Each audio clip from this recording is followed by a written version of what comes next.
hello guys बहुलक्ष्मी textile आज नतुन collection आहिसे केसापात कटনৰ তাৰপৰা মই এটা আপোনালোকক এটা স্যাম্পল পিসৰ হিচাপত দেখাবলৈ লৈছো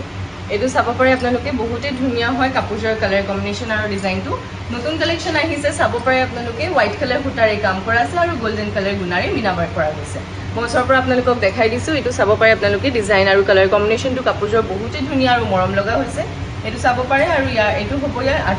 আঁচলতো হেভি ওয়াৰ্ক কৰা আছে আৰু এইখিনি থাকিব ছটা পাৰি সাইড পাৰিখিনি বহুতে ধুনিয়া হয় আৰু যেতিয়া আপোনালোকে কাপোৰবিলাক ৰেডি কৰি পেলাই পিনিব বহুতে ভাল লাগিব দেখিব কাৰণে এটো চাব পাৰে চাদৰখনৰ ডিজাইন আৰু কালাৰ কম্বিনেশনটো খুবেই ধুনিয়া হয় এটো চাব পাৰে ইয়াৰ লগত মেখেলাও দেখাই দি আছো আপোনালোকক এটো আহিব ইয়াৰ মেখেলাখনতো ওপৰলৈকে কাম কৰা আছে চাব পাৰিছে আপোনালোকে ডিজাইন আৰু কালাৰ কম্বিনেশনটো বহুতে ধুনিয়া আৰু বহুত মৰম লগা হয় আৰু কাপোৰটো পিনিবলৈ বহুতে সফট আছে আৰাম পাব আপোনালোকে পিনিবলৈ ইয়াৰ লগতে চাব পাৰে এটো ব্লাউজ পিছত এটা পাৰি থাকিব এটো চাব পাৰে পাৰি ডিজাইনটো এটো ব্লাউজ পিছৰ পাৰি এটো চাব পাৰে এটো হ'ব ইয়াৰ পাৰি